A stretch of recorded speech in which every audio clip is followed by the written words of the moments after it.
बिस्मिल्लाहिर्रहमानिर्रहीम। अस्सलाम वालेकुम नाज़रीन, हाज़िर खिदमत है आपका मेज़बान अब्दुल कुद्दूस रावलपिंडी इस्लामाबाद की ताज़ा तरीन अपडेट्स और कुछ एक्सक्लूसिव खबरों के साथ। नाज़रीन, रोज़नामा जंग में कल एक कालम लिखा गया, बड़ा मुतनाज़ा कालम जनाब सुहेल वड़ाइच साहब ने लिखा और फिर उसे कुछ घंटों बाद न सिर्फ जंग वेबसाइट से उड़ा दिया गया बल्कि जो जंग की एडिटोरियल पेज है वहां से भी गायब कर दिया गया। जो अखबार छपकर मार्केट में चले गए थे वहां से तो गायब नहीं किया जा सकता था, लेकिन जो अखबार वेबसाइट पर अपलोड किया जाता है वहां उसे तब्दील कर दिया गया। ये क्यों हुआ, इस पर इतना सख्त रिएक्शन क्यों आया और हाथ पांव जंग इंतजामिया के क्यों फूल गए और ये कालम किसके इशारे पर लिखवाया गया और क्यों लिखा गया और ये क्या पहला हमला है इस्टेब्लिशमेंट पर या इससे पहले भी कुछ हमले हो चुके हैं। इसी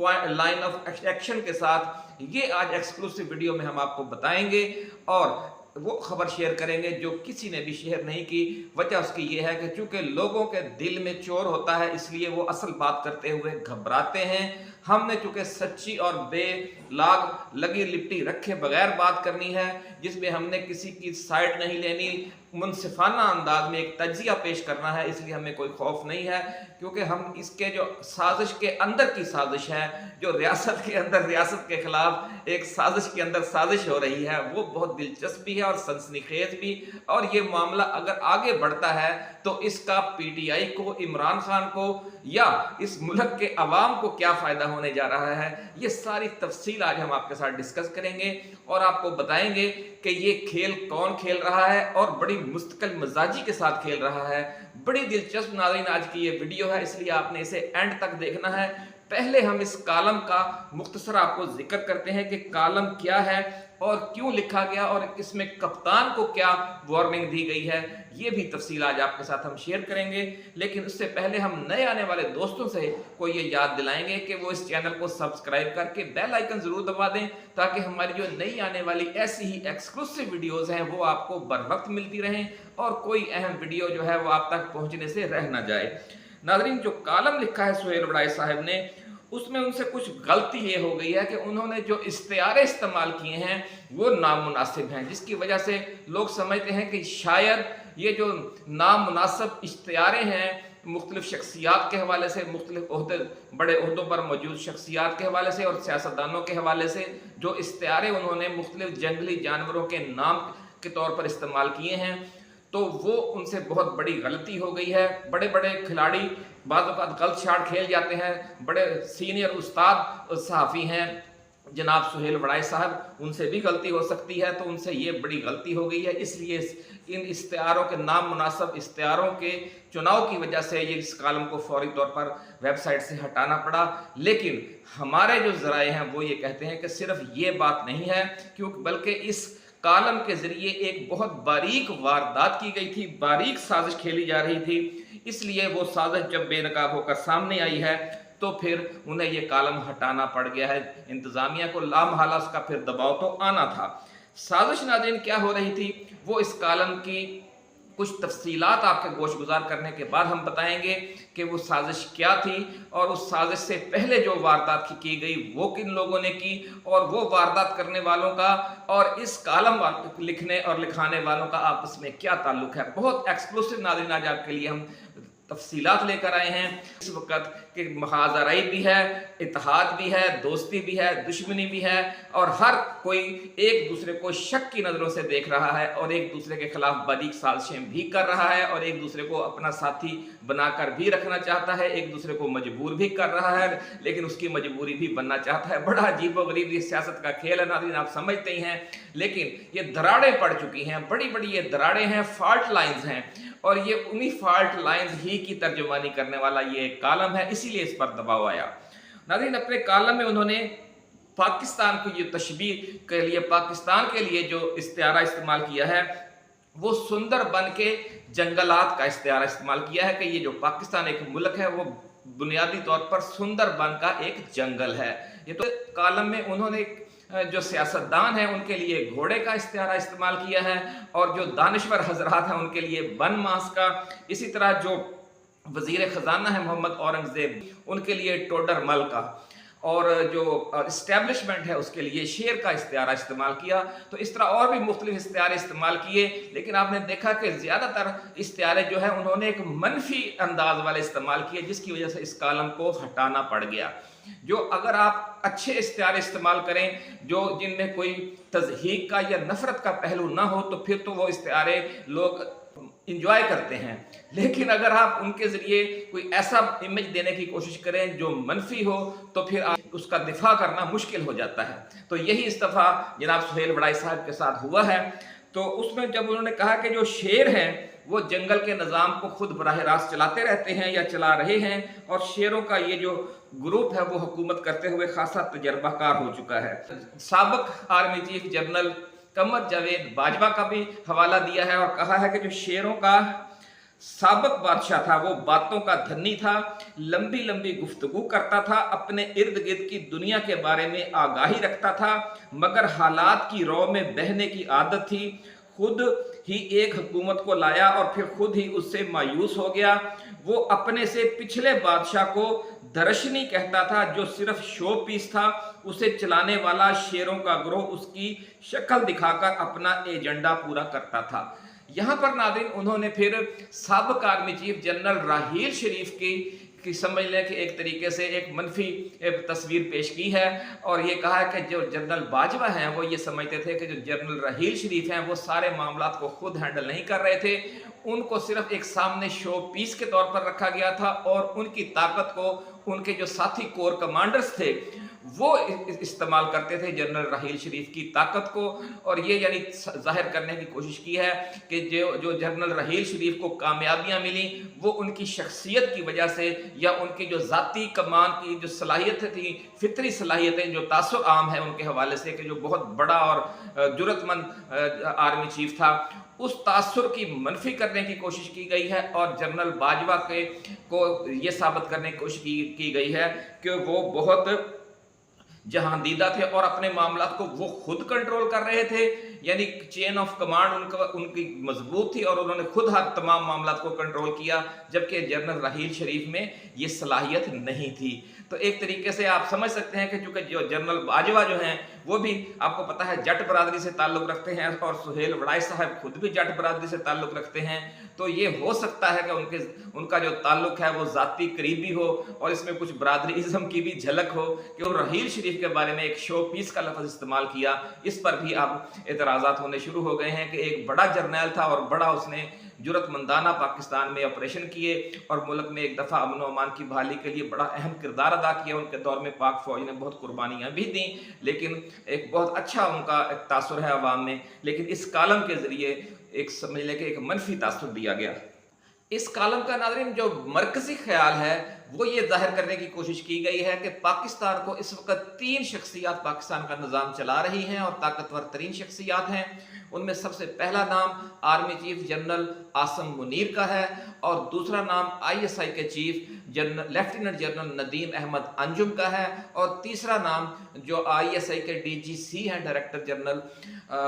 फैसल नसीर, मेजर जनरल फैसल नसीर इनका है। इस कालम के जरिए यह तासुर दिया गया है कि इन जो बाकी दूसरे और तीसरे नंबर की ताकतवर तरीन शख्सियात हैं उनके दरमियान टकराव है, लाइन ऑफ एक्शन का,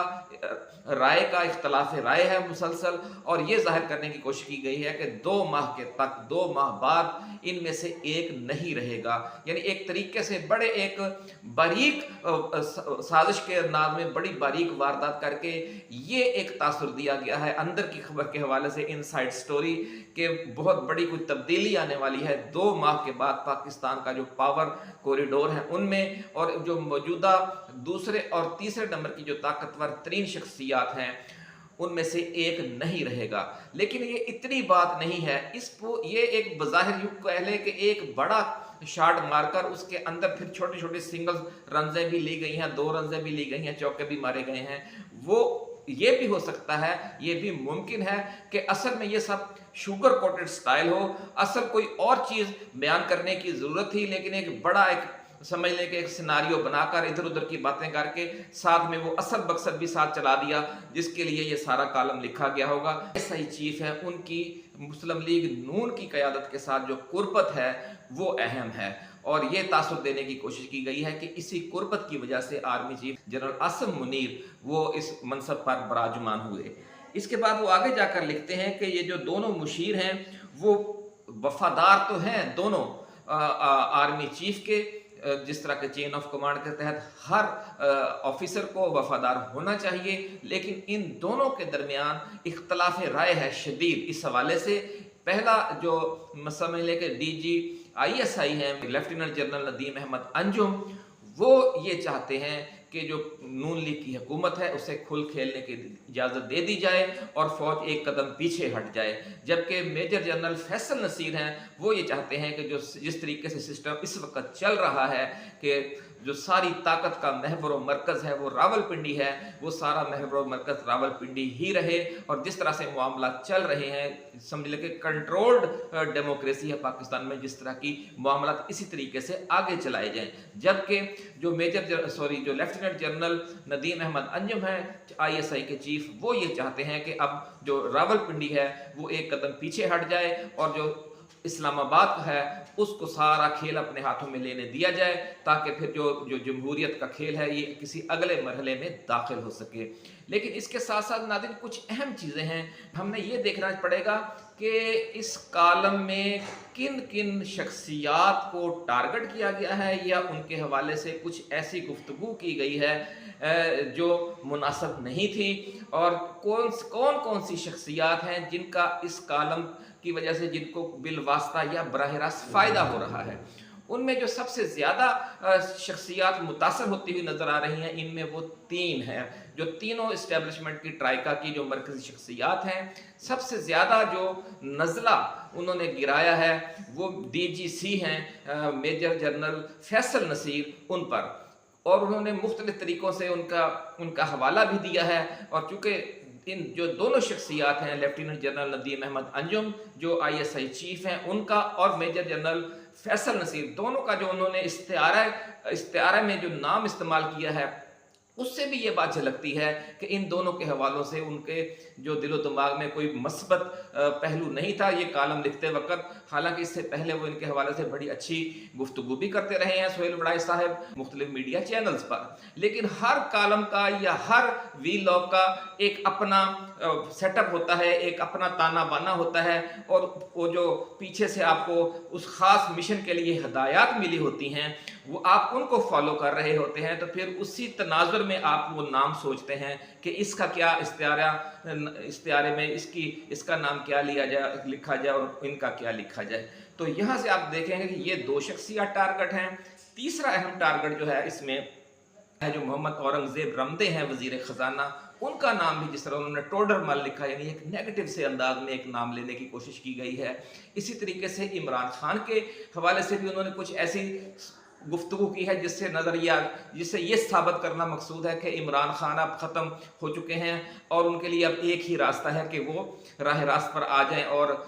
जो तनख्वाह उनको ऑफ़र की जा रही है उसी तनख्वाह पर काम करें। तो इस तरीके से ये 4 शख्सियात हैं, इमरान खान और DG ISI और DGC और औरंगजेब रमदे जो वज़ीर ख़जाना हैं, ये बराह रास्त इसमें एक तनकीद का निशाना बनी है बराह रास्त। और इसके समझ लें कि ये मुतासरा फरीक हैं, लेकिन जो आर्मी चीफ हैं वो भी इसके इस तरीके से मुतासरा फरीक बनते हैं कि इस कालम ने ये तासुर गहरा किया है कि जैसे उनकी टीम में इख्तलाफ राय इस हद तक बढ़ चुका है कि उनमें से फिर उसकी टीम के एक फ़र्द को 2 माह के बाद जाना पड़ेगा। ये बड़ी अहम बात है कि ये तासुर देकर आप आर्मी चीफ को ताकतवर कर रहे हैं या कमज़ोर कर रहे हैं, ये भी अहम बात है, इस पर भी सोचने की ज़रूरत है। अच्छा, अब आप देखेंगे इसका फ़ायदा किसको हो रहा है, क्योंकि जब भी आप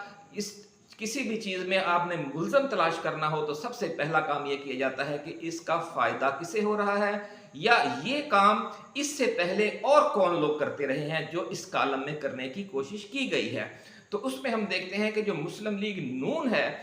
उसका एक धड़ा है जो एक पिछले कई दिनों से एक ख़ास लाइन पर चल रहा है और मुख्तलिफ तरीके से वो एक ख़ास बयानिया आगे बढ़ा रहा है। उस बयानिए को जब आप देखेंगे कि वही बयानिया जो आज से चंद हफ्ते पहले जनाब हामिद मीर साहब ने और जनाब मियां लतीफ़ ने, जो मुस्लिम लीग नून के बड़े अहम रहनुमा हैं और उस धड़े को की नुमाइंदगी करते हैं जो मियां मोहम्मद नवाज शरीफ का नुमाइंदा है, उन्होंने एक, आपको याद होगा कि शेखुपुरा में जो 8 फरवरी का इलेक्शन जनाब 90 करोड़ रुपए में बेचा गया और 5 सीटें जो हैं वो 90 करोड़ में बेची गईं। ये उन्होंने एक बयानिया बनाया और इस बयानिए को आगे फैलाने के लिए भी फिर उस वक्त जंग जियो ग्रुप ही इस्तेमाल हुआ था और उसमें जो जंग जियो ग्रुप के हामिद मीर हैं, बहुत सीनियर एंकर हैं, बहुत सीनियर कालम नवीस भी हैं, वो उन्होंने अपना प्रोग्राम पेश किया और मियां जावेद लतीफ़ साहब ने उसमें फिर ये बड़े खौफनाक किस्म की गुफ्तगू की और यूँ समझ लें कि जो पाकिस्तान का सबसे बड़ा इदारा है, सबसे ताकतवर इदारा है, उसको टारगेट किया। और अब हम देखते हैं कि अब भी पाकिस्तान के उसी इदारे को टारगेट किया जा रहा है और जो इल्ज़ाम शेखुपुरा में 90 करोड़ में सीटें बेचने का वहाँ लगाया गया था, यहाँ भी वो समझ लें कि शुगर कोटेड करके बड़े तरीके से ये उसमें जिक्र किया गया कि जनाब अशरफियाँ ली गई बलूचिस्तान में और ख़ासतौर पर सिंध और बलूचिस्तान में और मुख्तलिफ इलाकों के हवाले से कहा गया कि जनाब अशरफियाँ ली गई और इस तरीके से, मतलब बात वही थी जो जावेद लतीफ़ ने की, यहाँ भी फिर वो बड़े तरीके से वो अंदर डाल दी गई है। तो इस तरीके से आप समझ लें कि वो जो बयानिया चल रहा है उसको उन्होंने रुकने नहीं दिया, उसकी अब एक नई किस्त आ गई है और इस कालम को लेकर अब लोग शुरू भी हो गए हैं और उस पर तबसरे भी शुरू हो गए हैं। तो यानी वो बात जो कि जनाब ये इलेक्शन जो है वो बेचा गया। अब आप ये देखें कि एक तरफ पीटीआई शोर मचा रही है कि जनाब हमारे साथ जुल्म हो गया है, हमारी सीटें छीन ली गई हैं, फॉर्म 45 के तहत जो हमारी सीटें बनती थी 80 से 90 सीटें वो नून लीग को और पीपल्स पार्टी को और एमक्यूएम को दे दी गई हैं और दूसरी जमातों को। और दूसरी तरफ नून लीग वाले खुद ही एक नया बयानिया चलवा दिया है उन्होंने कि जनाब आईएसआई ने ये इलेक्शन बेचा था। आप शेखुपुरा में देख लें कि उन्होंने ये इल्ज़ाम लगाया और उनके खिलाफ कोई डिसिप्लिनरी एक्शन नहीं हुआ, उनके खिलाफ कोई कार्रवाई नहीं की गई और उसके हवाले से मियां नवाज शरीफ कैंप ने कोई इतना सख्त रद्द-ए-अमल भी नहीं दिया। और आप देखें कि अब ये दोबारा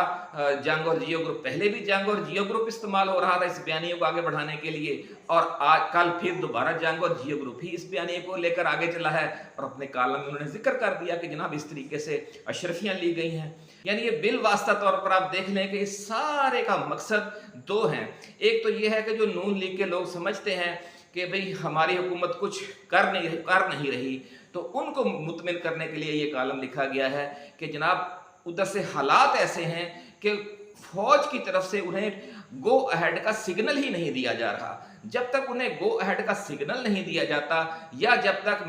मेजर जनरल फैसल नसीर को इस पोस्ट से हटाया नहीं जाता, तो उस वक्त तक आपको पूरा इख्तियार नहीं मिल सकता। और साथ ही बिलवास्ता अंदाज में उन्होंने कह दिया कि इन दोनों में से एक नहीं रहेगा। तो इससे यानी एक उम्मीद की किरण भी उनको दिखा दी गई कि 2 माह बाद आपको पूरा इख्तियार मिलने का इम्कान पैदा हो चुका है या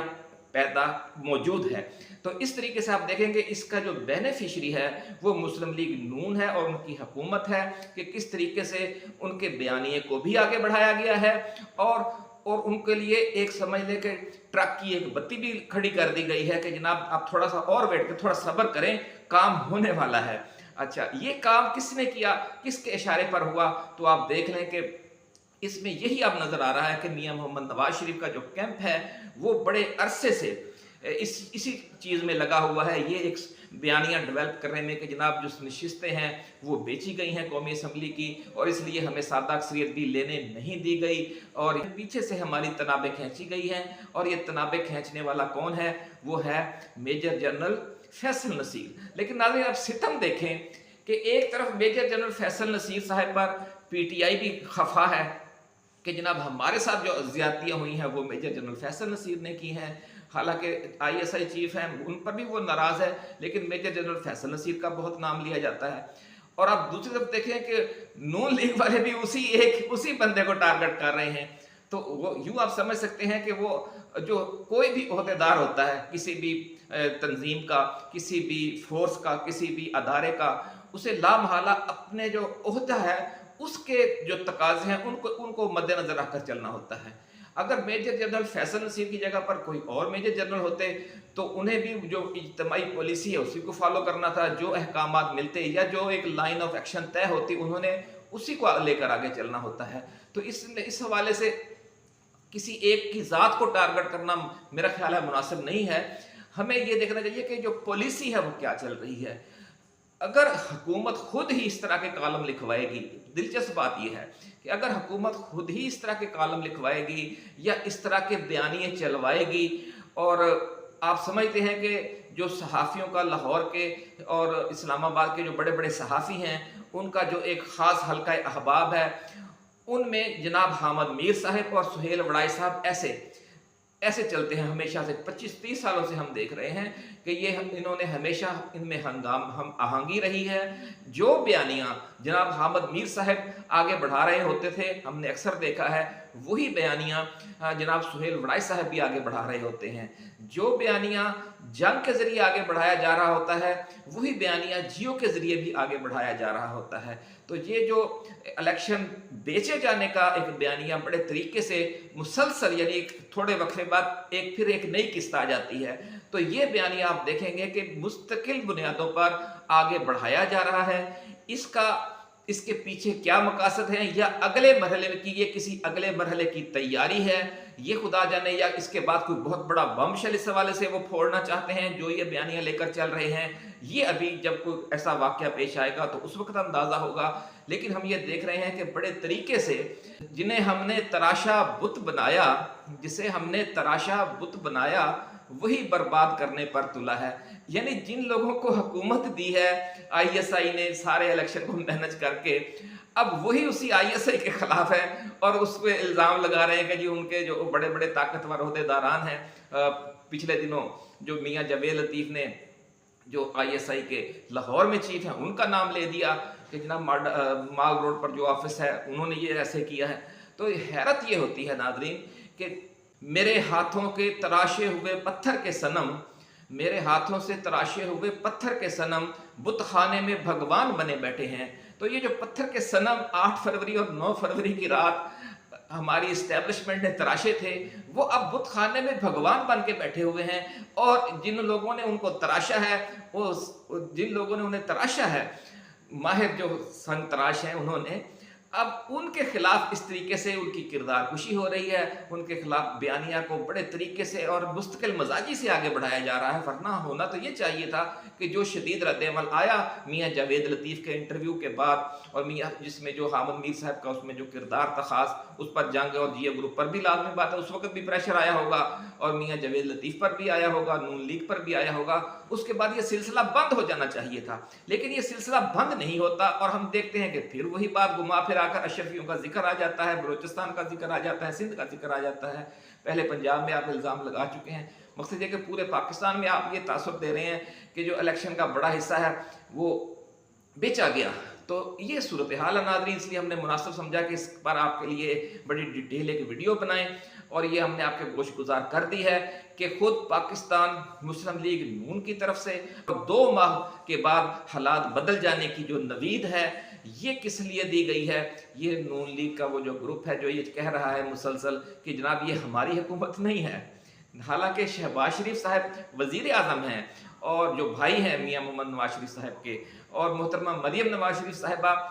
वज़ीर आला पंजाब हैं जो उनकी साहिबजादी हैं, लेकिन ये कहते हैं कि जी नवाज शरीफ से जुल्म हो गया है, ये तो नवाज शरीफ की हुकूमत ही नहीं है। तो नवाज शरीफ की हुकूमत उस वक्त होगी कि जब ये इनमें से कम अज़ कम एक बंदा अपनी सीट पर नहीं रहेगा, ये एक तासुर देने की कोशिश की जा रही है। और एक तो आपने नाज़रीन इंडिया की फिल्मों में एक बड़ी दिलचस्प बात देखी होगी कि जब कोई वारदात करवानी होती थी, जो पीछे गॉडफादर या जो पीछे माफिया डॉन बैठा होता है वो उन दिनों में या तो खुद को एक जाली केस में गिरफ्तार करवा के जेल में बंद करवा देता है या अस्पताल में दाखिला ले लेता है, और फिर वहां से रात के अंधेरे में निकल कर मुकमुका करके अपने काम डालता है, फिर वापस जाकर वहां पर दाखिल हो जाता है जेल में, या फिर वो बैरूने मुल्क के सफर पर चला जाता है और पीछे से उसके बंदे जो है वो काम डाल देते हैं, जो टारगेट किलिंग करनी हो या जो कुछ भी। तो ये जो टारगेट किलिंग की गई है, उससे पहले मियां मोहम्मद नवाज शरीफ साहब जो हैं वो चीन चले गए हैं और पीछे से ये सारा एक नया समझ लें कि बड़ा पेंडोरा बॉक्स खोल दिया गया है और बड़ा खौफनाक अंदाज में टारगेट किया गया है पाकिस्तान के सबसे ताकतवर इदारे को। तो उम्मीद करनी चाहिए कि ये सिलसिला अब बंद हो जाएगा, क्योंकि अपनों की तरफ से देखा जो तीर खा के कमीगाह की तरफ अपने ही दोस्तों से मुलाकात हो गई, ये वो मामला बना हुआ है। और इमरान खान को हाँ एक चीज रह गई कि इमरान खान को उन्होंने बड़ी वार्निंग दी है कि जनाब आपको उसी तनख्वाह पर काम करना होगा जो आपको ऑफर की जा रही है, इसके अलावा आप जमहूरी जद्दोजहद करके या एक लंबे अरसे की एक मूवमेंट चलाकर, जिस तरह से नेल्सन मंडेला ने चलाई थी, जिस तरह कायद आज़म मोहम्मद अली जिन्ना ने चलाई थी, कि आप फौरी अहदाफ हासिल करने के चक्कर में पड़े बगैर अपने एक मिशन को लेकर चलते रहें और अल्लाह ताला आपको फिर किसी मौके पर कामयाबी दे देता है। इमरान खान इसी अंदाज में चल रहा है, उसे फौरी हुकूमत नहीं चाहिए, उसे इस तरह की लूली लंगड़ी हुकूमत भी नहीं चाहिए। इसलिए उसने एक तय कर लिया है कि मैं कौम को बेदार करूंगा, मैं कौम को एक नजरियाती सियासत की तरफ लाऊंगा और फिर इंशाअल्लाह अज़ीज़ एक दिन ऐसा आएगा कि नजरियाती सियासत का बोलबाला होगा। क्योंकि अगर मौजूदा इसी सिस्टम के तहत वो आ भी जाए और बरसर इक़्तिदार हुकूमत मिल भी जाए PTI को, लेकिन अगर उसके दाएं बाएं या उसके जो इत्तेहाद में वही जो समझ लें कि वही लोग हों, पावर ब्रोकर्स हों, वही बड़े बड़े ATMs हों बड़ी बड़ी, और वही जो कार्टल्स हों, वही माफियाज हों, तो फिर उनके लिए ही वो हुकूमत फ़ायदेमंद होगी, अवाम के लिए तो नहीं होगी। इसलिए इमरान खान तो बड़े पुरसुकून अंदाज में उसने कह दिया कि भले मुझे अब जेल में ही रखें, मैं रहने के लिए तैयार हूँ, लेकिन मैं अपनी जो शराइत है उन पर समझौता नहीं करूँगा। लेकिन इसमें बड़े तरीके से इमरान खान का जो मजाक उड़ाने की भी कोशिश की गई है या उसके बयानिए को का तोड़ करने की भी कोशिश की गई है कि भाई आप अपने मिशन में कभी कामयाब नहीं हो सकेंगे, आपको बहरहाल यही डील ही करनी पड़ेगी। तो ये भी बिलवास्ता तौर पर नून लीग ही के हवाले से है कि भी नून लीग की हुकूमत को इमरान खान से कोई खतरा नहीं है, क्योंकि वो तो बिल्कुल समझ लें कि अब खत्म हो गया है। तो ये आप देखेंगे किस तरीके से इमरान खान को भी उन्होंने वार्निंग दे दी है कि वो डील कर ले तो ठीक है, और डील यही है कि ना फिर 5 साल बाद आपको बारी देने पर सोचा जा सकता है। तो बहुत तरीके से नून लीग खेल रही है बड़े अंदाज से, और अपने जो पत्ते हैं वो बड़े तरीके से शो करती है। फिर फिर क्या कहना चाहिए कि फिर अगले मरहले में फिर एक और छक्का मार देती है। तो ये सूरत हाल है, एक के बाद एक तीर चलाया जा रहा है उन्हीं पर कि जिसके हवाले से कहा जाता है कि देखा जो तीर खा के कमीगाह की तरफ अपने ही दोस्तों से मुलाकात हो गई, और ये कि मेरे हाथों से तराशे हुए पत्थर के सनम बुतखाने में भगवान बने बैठे हैं। इसी के साथ इजाज़त दीजिए, आप अपना ख्याल रखिएगा। अल्लाह हाफिज़। पाकिस्तान जिंदाबाद।